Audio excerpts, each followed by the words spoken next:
Complexo de Saqqara.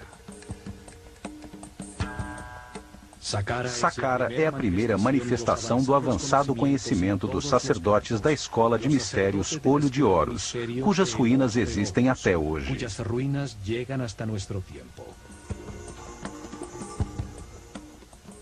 Neste local foi construída a primeira pirâmide da Terra depois do dilúvio. Também foram usados pela primeira vez blocos modulares de pedra para a construção de um edifício.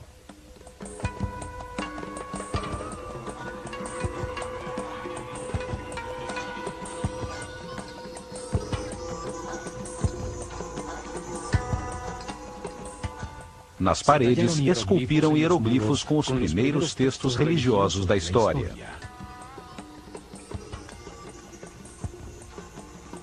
Neste local foi construído um enorme complexo subterrâneo de 12 pavimentos, com câmaras e galerias decoradas com os primeiros azulejos de cerâmica criados pelo homem. Nessas câmaras subterrâneas, encontrou-se mais de 40 mil urnas, tigelas e vasos de alabastro. Qual era a utilidade de tudo isto? Por que construir com tanto esforço túneis, câmaras e salões 30 metros abaixo do solo? Como iluminaram estes espaços para fazerem o complexo desenho cerâmico nos muros?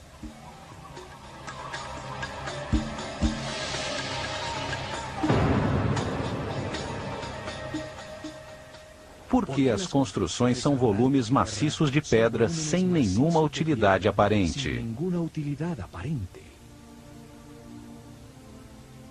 O que uma sociedade de cerca de 4 milhões de pessoas podia ganhar ao cortar e deslocar mais de 1 milhão de toneladas de pedra para construir este complexo que surpreende pela sua refinada arquitetura?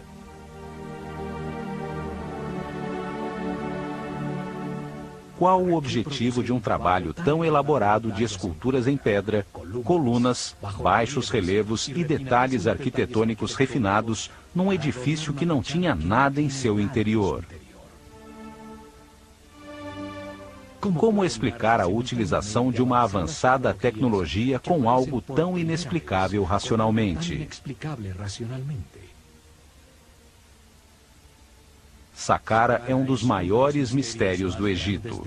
Sua história nos revela as mais incríveis respostas. A começar pelo fabuloso personagem que a desenhou e dirigiu sua construção.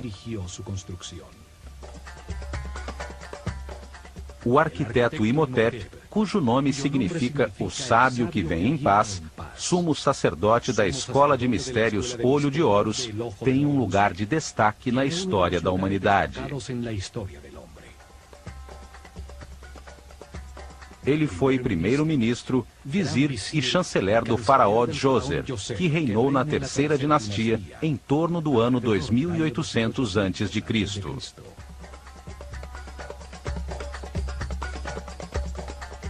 Imhotep nasceu no dia 31 de maio. Seu pai era o arquiteto Khanofer e sua mãe Creduonk. Algumas poucas estatuetas o retratam como uma pessoa simples, usando roupas sóbrias como as de um monge. Ele foi o pai da arquitetura, passando de trabalhos com madeira e barro a trabalhos com blocos modulares de pedra. Desenhou também as primeiras colunas esculpidas no formato de flores de lótus nos capitéis. Os mais refinados detalhes arquitetônicos e a harmonia de Saqqara destacam a sua grande maestria. Ele foi o primeiro filósofo da história da humanidade. Dedicou-se a analisar conceitos fundamentais como espaço, tempo, volume, a natureza das doenças, a existência de Deus e a imortalidade. Ele representa a base conceitual da civilização egípcia, como o movimento da consciência em direção a Ma'at, à justiça, ao correto, à harmonia e ao equilíbrio. Segundo Platão, a história sobre Atlântida que foi contada a Solon pelos sacerdotes egípcios é da época de Imhotep. Astrólogo e astrônomo, ele criou o primeiro registro sistemático da abóbada celeste. Deixou-nos os primeiros mapas das constelações. Demonstrou o seu conhecimento dos equinócios ao usar as mudanças de era para determinar as etapas da revelação no desenvolvimento espiritual da civilização egípcia. Mas foram as qualidades de Imhotep como médico que o converteram em um semideus. Apenas 50 anos após a sua morte, o faraó Miquerinos lhe dedicou um templo que se tornou um lugar de peregrinações e de curas milagrosas. Os gregos que estudaram no Egito e que mudaram os nomes de todo mundo o chamaram de Asclépios ou Esculápio para marcar os seus feitos como médico. Também o chamaram de Hermes Trismegistus, 3 vezes grande, por suas qualidades como filósofo e físico, já que revelou as bases de como o universo funcionava. Imhotep foi o primeiro a compilar informações sobre como diagnosticar e curar muitas doenças. O caduceu, que hoje é símbolo da sociedade médica, era a vara de poder de Imhotep. Com ela, media a quantidade de energia vital que um ser humano processa em seu interior. Desta forma, sabia qual dos centros energéticos ou chakras utilizar para captar e processar a energia vital, bem como identificar onde existiam desequilíbrios celulares eletromagnéticos. Ele curava elevando a frequência vibratória da aura, ou campo eletromagnético da pessoa. Isto restabelecia o equilíbrio dos chakras, permitindo que voltassem a fornecer a energia vital necessária aos órgãos afetados, a verdadeira causa de todas as doenças. O caduceu tem 2 serpentes que se cruzam sobre os 7 chakras. Os centros nervosos sobre a coluna vertebral que captam e distribuem a energia. Simbolizam as 2 polaridades de carga elétrica e movimentos opostos, que dão lugar ao universo dual. Em seu centro, há uma coluna formada por pares de partículas com cargas opostas que se neutralizam e equilibram, a única maneira de se chegar à iluminação. Representa a Kundalini, a força vital que sobe através da coluna vertebral. Quando este conhecimento desapareceu, a sua forma se conservou como símbolo para a cura. Através de experiências que utilizam sua forma como uma bobina elétrica, tem-se descoberto que ela possui características misteriosas.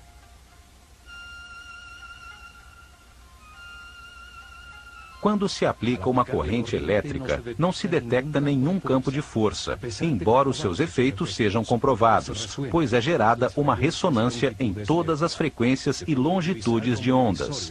Pode ser usado como emissor e receptor de sinais radioelétricos, como se emitisse raios laser. O papiro médico Ebers mostra a maneira como Imhotep misturava a magia com a medicina. Suas fórmulas e remédios estão cheios de rezas e encantamentos, pois ele acreditava que a medicina não curaria sem que recebesse poder através da energia da palavra. Seus textos e ensinamentos passaram secretamente de geração em geração durante milênios. São a base dos conhecimentos gnóstico, templário, Illuminatis, Rosacruz e maçom.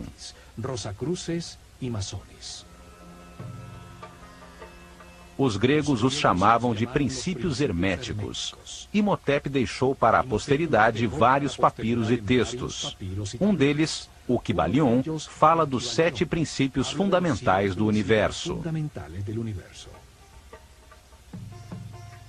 Neste texto, afirma que o universo existe na mente de Deus, que cada homem é único com os seus pensamentos, com a capacidade de pensar individualmente, e que a realidade é um grande sistema, onde todas as coisas têm consciência e estão interligadas. Imhotep foi um mestre do conhecimento. Ensinou a escrita hieroglífica e produziu vários textos em pedra, produzindo os primeiros textos religiosos da história. Por isto, é associado com Thoth, o éter ou princípio divino, simbolizado através de um corpo humano com cabeça de íbis, que representa o Verbo divino, o Criador da palavra.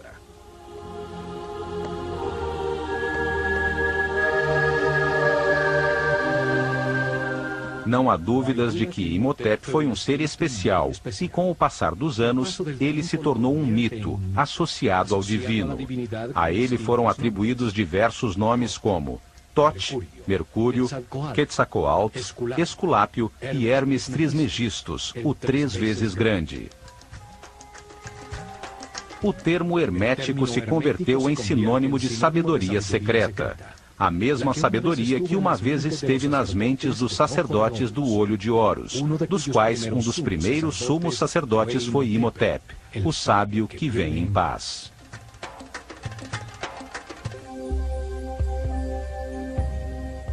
Foi Imhotep quem decidiu onde se construiria Saqqara para suas misteriosas finalidades. Está situada na área entre 31 e 32 graus de longitude leste e 29 e 32 graus latitude norte, a única área no Egito na qual se construiriam pirâmides nos 400 anos seguintes.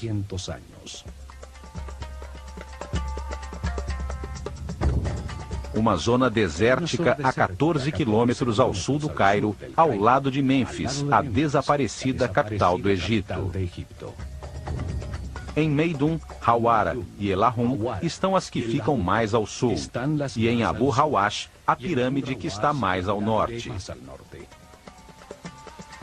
Foram construídas sobre uma plataforma de pedra que vai até Giza, 50 metros acima do nível do rio. Assim, garantia que o nível das águas não inundasse os trabalhos subterrâneos que havia planejado. Em uma zona onde existem outras 8 pirâmides menores, construídas nas dinastias 4, 5 e 6. Saqqara fica exatamente sobre um dos nódulos principais da rede eletromagnética do planeta, onde melhor se pode utilizar a força de sua energia telúrica para fazer vibrar uma grande massa de pedra.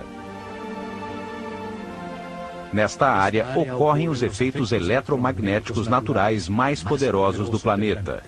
Aí está localizado um de seus chakras. Aí também passa a corrente telúrica, a carga terra negativa que leva sua energia vital. Este é um local de confluência maior das chamadas linhas-lei, perfeito para que um grande volume de pedra, com alto conteúdo de cristais de quartzo, ao vibrar, produza energia estática negativa devido à fricção de suas moléculas. A atmosfera está carregada com 500 volts de corrente positiva por metro quadrado, 5 vezes o normal. É um ponto de poder no planeta, que aumenta os efeitos energéticos da pirâmide que Imhotep construiu. Esta localização de Saqqara era fundamental para poder utilizar a pirâmide como um condensador elétrico que captava, como uma antena, a energia positiva da atmosfera nos cristais de quartzo das louças de granito que uma vez cobriram sua parte exterior.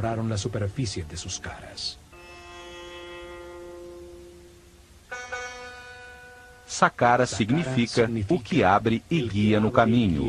Seu símbolo é o chacal, que guia os perdidos no deserto até levá-los às terras cultivadas, até às terras do homem civilizado.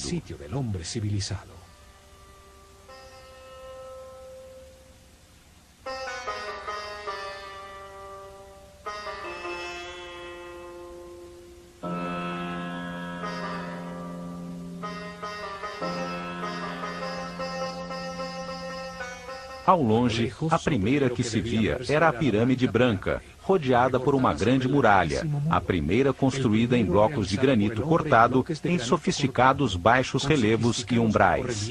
Uma obra muito mais complicada que a própria pirâmide.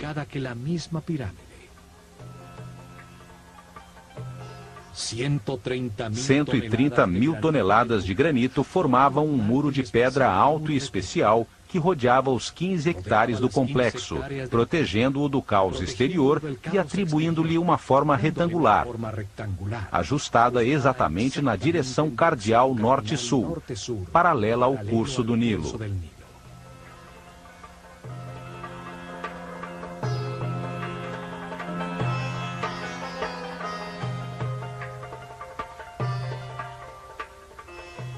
O muro tinha 10 metros de altura, o que representa aproximadamente 4 andares de um edifício moderno. 550 metros de comprimento, 5 quarteirões e meio em linha reta de norte a sul, e a metade exata desta distância, 275 metros de largura, de leste a oeste. O muro é o primeiro componente da máquina quântica desenhada por Imhotep em Saqqara. Todo o complexo era como um grande circuito eletrônico, só que em pedra e em maior escala. O muro funcionava como um cordão eletromagnético que isolava o complexo, fechando e protegendo todo o circuito. Para cumprir este objetivo, não são necessários cabos elétricos, apenas que as moléculas do material que lhe dão forma tenham um alto conteúdo de cristais de quartzo. O granito de Tura, local muito próximo de Saqqara, tem um grande conteúdo de quartzo. O quartzo organiza as suas moléculas em tetraedros, uma das 5 formas básicas das quais a matéria é constituída, os chamados sólidos platônicos. Ao vibrar com o planeta, os tetraedros se friccionam entre si, produzindo uma carga elétrica.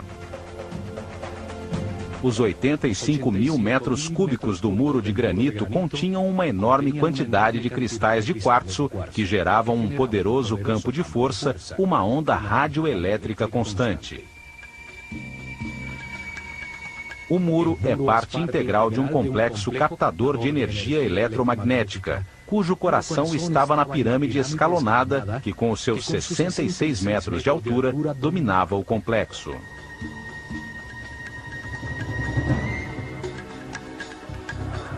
A forma do muro era surpreendente.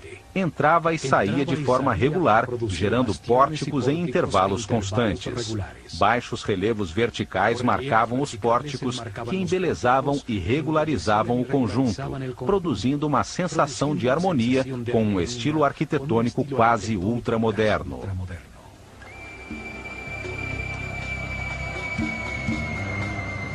Desde a sua parte superior até as entradas, as quais se subia através de escadas, se via a paisagem de muitos quilômetros em todas as direções, bem como a impressionante vista da pirâmide escalonada.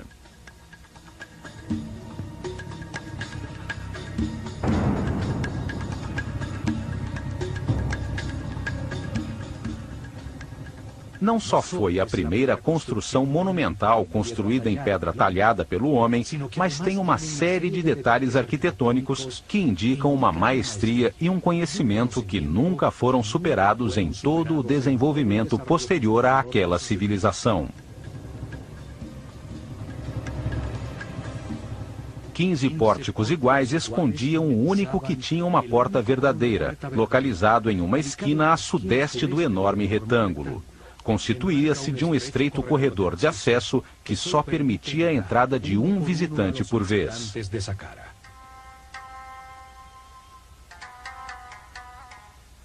O caminho da perfeição espiritual é individual e intransferível. Ninguém pode evoluir por outra pessoa. Por isto, em Saqqara, só entrava uma pessoa de cada vez.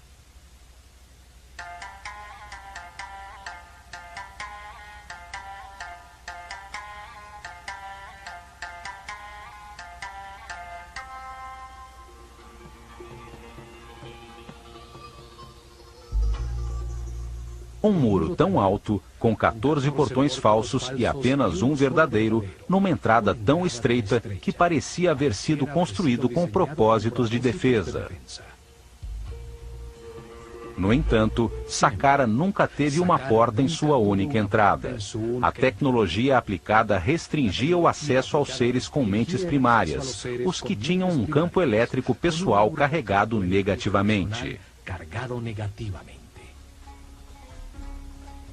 Desde o comprido corredor, logo abaixo do muro e ao longo de toda a galeria das 48 colunas, existia um campo de força poderoso que ampliava os sentimentos do visitante.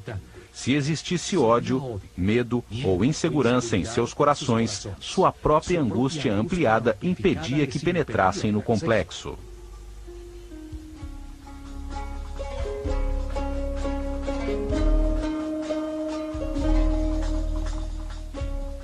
Apenas os puros de coração podiam entrar em Saqqara quando o complexo e a escola de mistérios Olho de Horus funcionavam naquele local. A imponente galeria tem 48 colunas. Sua forma esotérica é a mesma do DNA humano.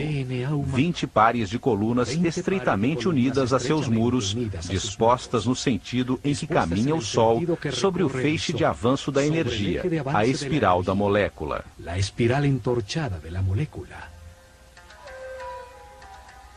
4 pares de colunas no salão transversal ao final da sequência simbolizavam a capacidade adicional de armazenar, analisar e processar informações, o que diferencia o ser humano do animal.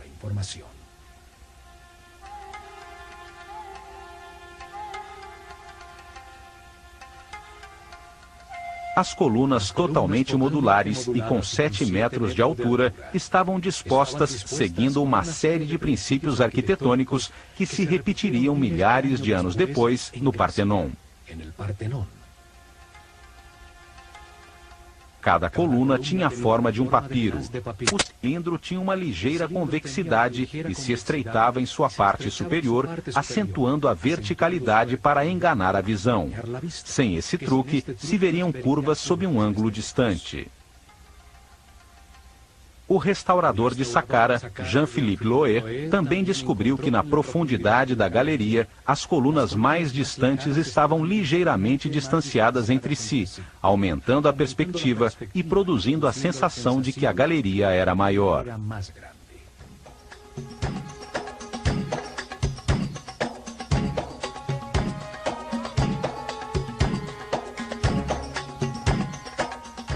Ao atravessar a galeria, chega-se ao salão transversal das 8 colunas, unidas entre si por módulos de pedra que marcam a saída ao grande pátio das serpentes, em cujo lado norte brilhava a esplêndida pirâmide escalonada.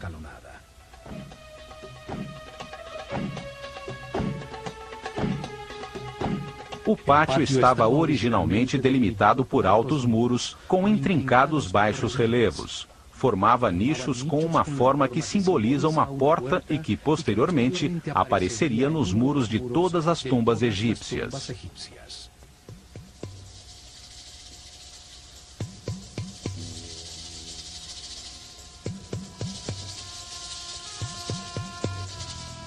Cada porta continha um friso horizontal decorado por uma cobra. A serpente sagrada simbolizava a dualidade, devido à sua língua bifurcada e aos seus órgãos sexuais duplicados. A serpente simbolizava também a determinação para alterar a existência, para começar uma viagem evolutiva independente e tomar as suas próprias decisões. Era a fonte da origem do movimento.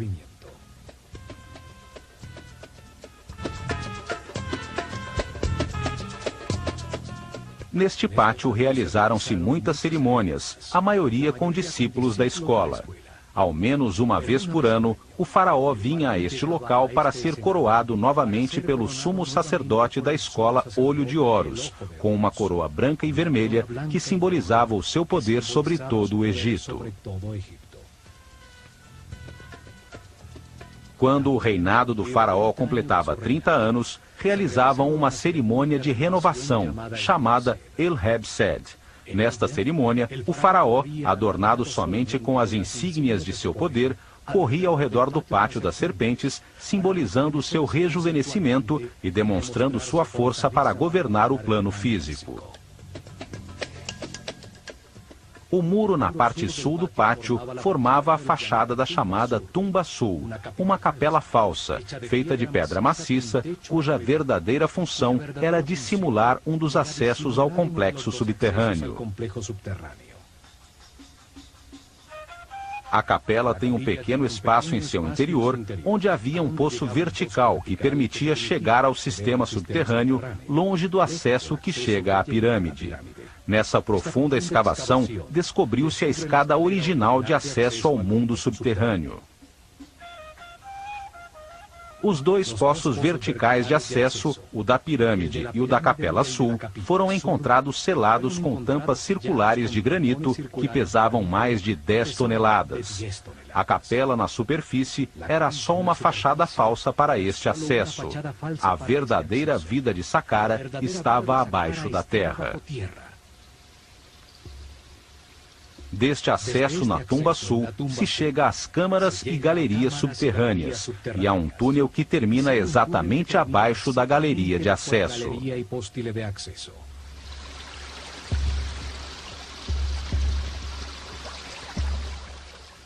A planta de todo o complexo parece o processador central de um computador.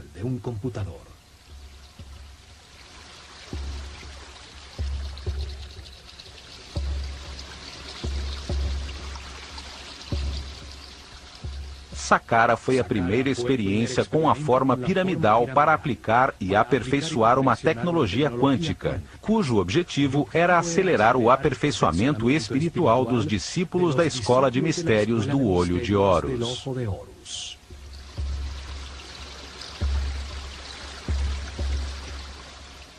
Durante 400 anos, construíram cerca de 100 pirâmides com formas, tamanhos e materiais diferentes, até que o desenho foi aperfeiçoado na Grande Pirâmide de Quéops. Estes conhecimentos foram herdados da civilização Atlante. Tinham como objetivo converter grandes formas piramidais em máquinas quânticas, para a produção de colunas estacionárias de energia que permitiam elevar a frequência de vibração dos iniciados. Isso aumentava a energia vital, ampliava o poder mental e despertava novos sentidos, como a telepatia, bem como a sensibilidade para perceber a aura de outras pessoas. Permitia que a consciência se posicionasse acima do tempo e percebesse a cadeia de reencarnações já vividas.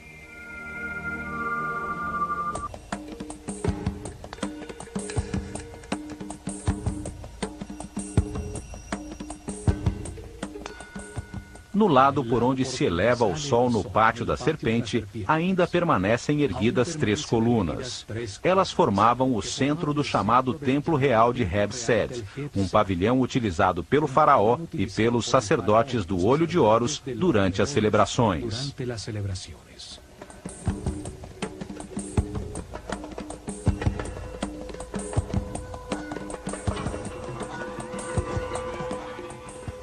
A partir deste pavilhão, seguindo um muro curvo, chegava-se ao pátio retangular de Heb-Sed, paralelo ao pátio central do complexo. Seus lados estavam delimitados por 2 séries paralelas de capelas falsas. É, sem dúvida, uma fachada elaborada sobre um bloco de pedra maciça. Cada série tinha 13 estranhas e misteriosas capelas de pedra maciça. Seus muros não produziam nenhum espaço útil em seu interior. Eram apenas uma fachada bem elaborada, com refinados detalhes arquitetônicos. Sua forma disfarçava o verdadeiro propósito de todo o complexo. A intrincada rede de câmaras, túneis e galerias subterrâneas, desenhadas como um enorme circuito eletrônico, produziam um vórtice eletromagnético. Na frente de cada capela falsa, através de uma estreita e tortuosa passagem, chegava-se a um pequeno santuário exterior, onde estariam as representações simbólicas das forças tutelares do Egito, os protetores divinos.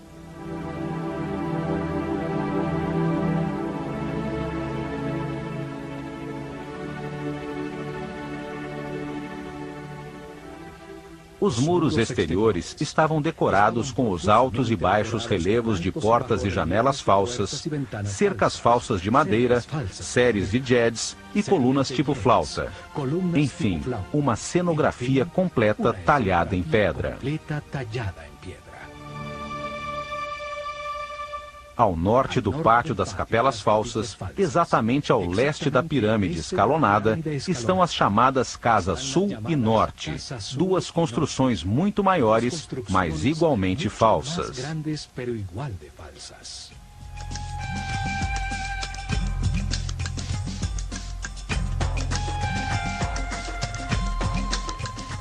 A fachada da Casa Sul tem colunas cilíndricas com capitéis em forma de flor de lótus, símbolo do Alto Egito.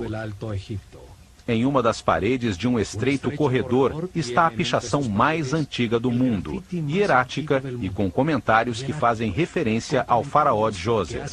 Foi feita por visitantes durante a 18ª dinastia.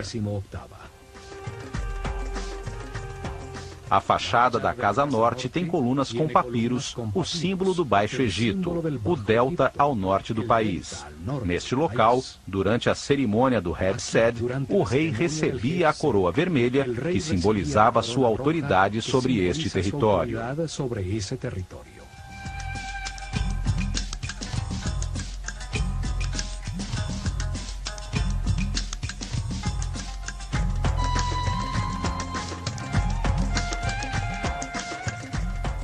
Entre a Casa Norte e o chamado Templo Funerário de Djoser, encontrou-se o chamado Serdab, uma pequena capela com 2 orifícios em um dos seus muros.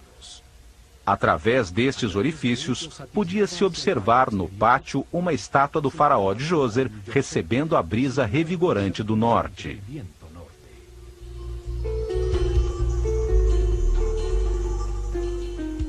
Esta figura impressionante, cujos olhos incrustados de cristal se perderam, é a primeira imagem tridimensional de tamanho natural de um monarca egípcio que se mantém até os dias de hoje.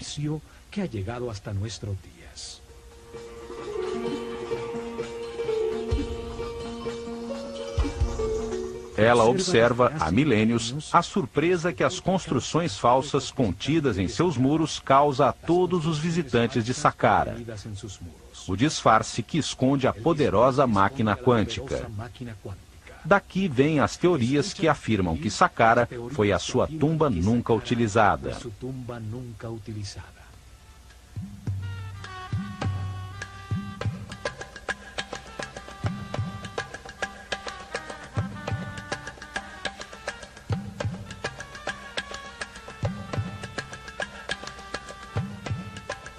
Ao seu lado se encontram as ruínas do templo anexo à pirâmide, com seu único acesso no lado leste. Através de intrincados labirintos de estreitos corredores, conduzia a 2 pátios abertos, um dos quais escondia a verdadeira entrada de Saqqara nas profundezas da terra.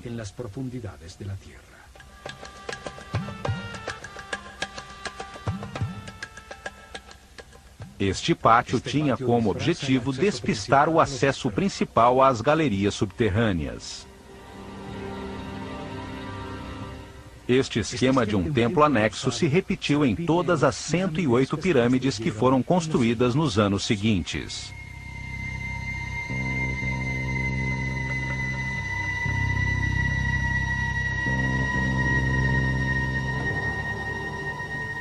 Saqqara foi abandonada com a chegada da Era de Ram em torno do ano 2320 a.C., quando a pirâmide de Quéops foi construída.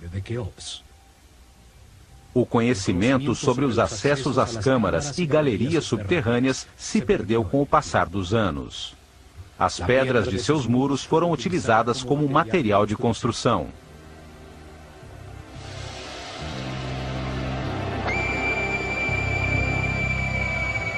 Muitos nobres de períodos posteriores construíram suas tumbas neste lugar sagrado. Hoje, acredita-se que foi um cemitério e que o complexo original é a tumba do faraó Djoser. Durante a 26ª dinastia, em plena decadência da civilização egípcia, ninguém sabia que o templo anexo escondia a entrada à câmara principal. Por ordem do faraó, foi cavado um amplo túnel do lado sul, embaixo da pirâmide, pois se acreditava que ali estava a entrada.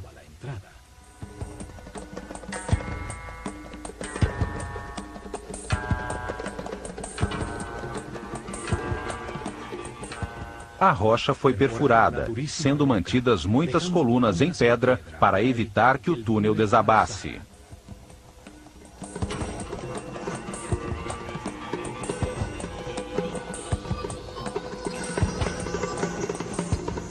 Até que chegaram à Câmara Central, um espaço vazio de 12 andares de profundidade, um poço vertical com a forma de um obelisco virtual, bem no coração da pirâmide.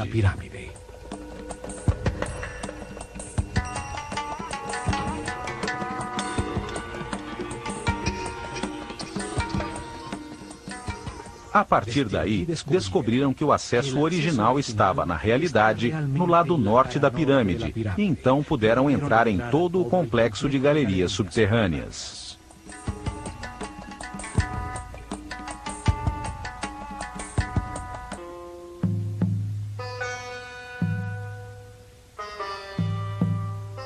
A construção de Saqqara foi feita em 3 etapas, planejadas desde o início por Imhotep. Estas etapas permitiam que o complexo fosse crescendo e que a pirâmide se expandisse como o corpo de um ser humano.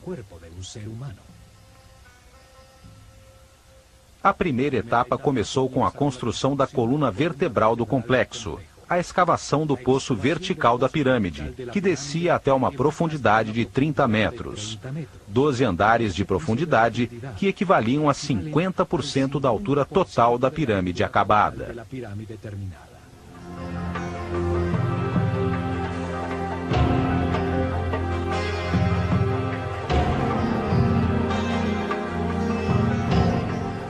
Nesta profundidade foram cavados centenas de metros de túneis, bem como uma série de câmaras e galerias, parte fundamental do sistema.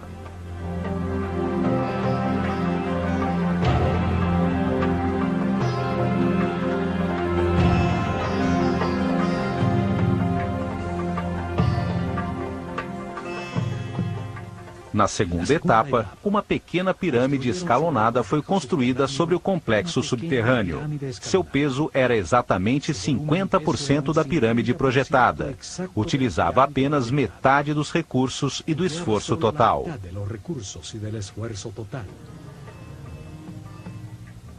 Além disso, podiam utilizar as instalações durante a construção. A carga elétrica gerada pela pirâmide pequena era utilizada para produzir ondas eletromagnéticas que facilitavam o deslocamento de todo o material necessário para a construção do complexo.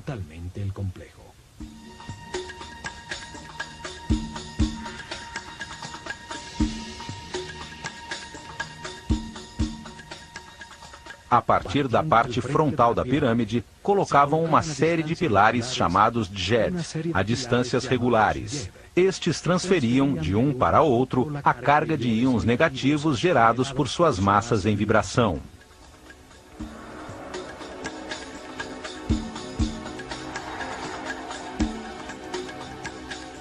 Cada pilar tinha 2 bobinas de arame de ouro enrolados sobre madeira, verticalmente dispostas.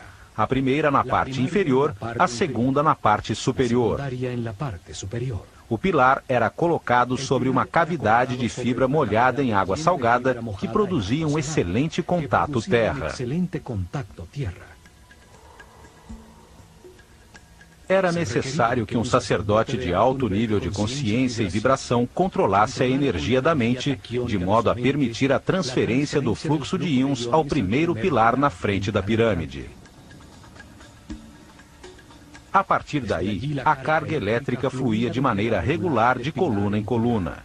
Gerava uma avenida eletromagnética até chegar a Tura, a uma pequena distância de Saqqara, em frente ao Nilo, no âmbito de poder da pequena pirâmide, onde se localizavam as pedras de granito de quartzo. As louças de granito eram colocadas na frente do último djed. Então, o sacerdote as golpeava com a sua vara, induzindo nas moléculas de quartzo a mesma carga negativa das ondas eletromagnéticas. As duas cargas iguais se repeliam e o bloco levitava. Este é o mesmo princípio utilizado atualmente pelo trem-bala no Japão, que flutua sobre o poderoso campo eletromagnético dos trilhos, que possui a mesma polaridade do trem.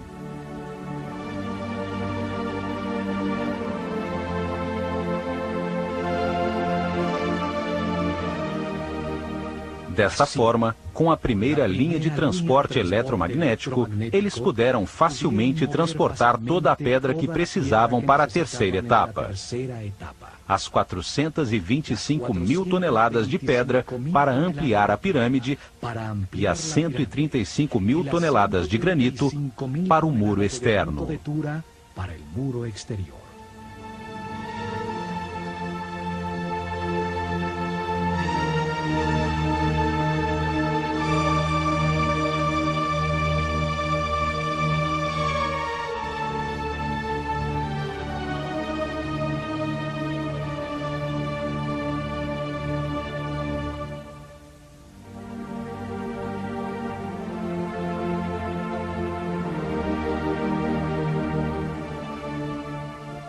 As etapas permitiam usar parcialmente a energia gerada, que aumentaria em 50% quando a pirâmide estivesse construída.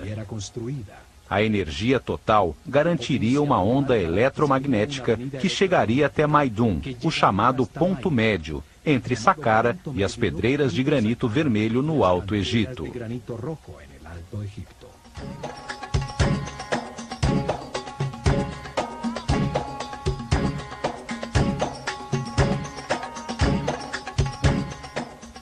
Esta tecnologia e conhecimento foram herdados dos Atlantes e se baseiam nos princípios da mecânica quântica que nossos cientistas apenas começam a entender. No próximo programa, continuaremos nossa análise sobre Saqqara. Entenderemos a distribuição física e o significado de todo o complexo subterrâneo que foi construído com o objetivo de dar forma a uma poderosa máquina quântica que acelerou a evolução dos iniciados. Ao examinar este caminho, que chamaremos de caminho quântico em direção à luz da consciência, veremos que este processo evolutivo foi ensinado por diversos mestres superiores. Um deles foi o Mestre Jesus. Fue el Maestro Jesús.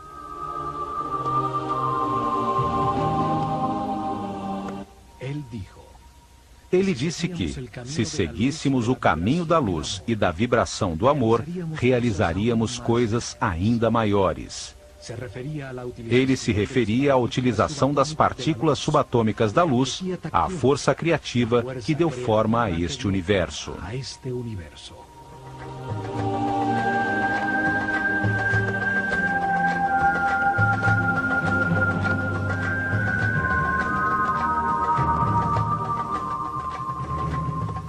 Milhares de anos antes da chegada de Jesus, os sábios sacerdotes do Olho de Horus utilizaram este mesmo tipo de conhecimento para acelerar a evolução de seus discípulos em Saqqara.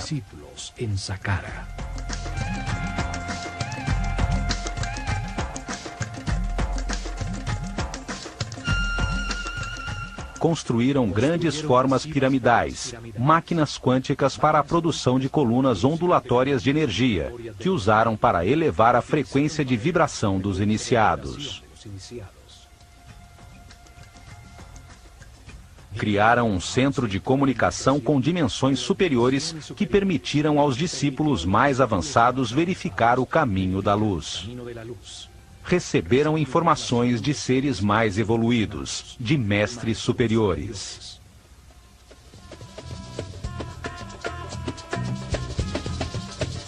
No plano físico, ao produzir estas ondas eletromagnéticas e efeitos de supercondutividade em diversos materiais, facilitaram a construção de seus templos, os livros vivos da Escola de Mistérios do Olho de Horus.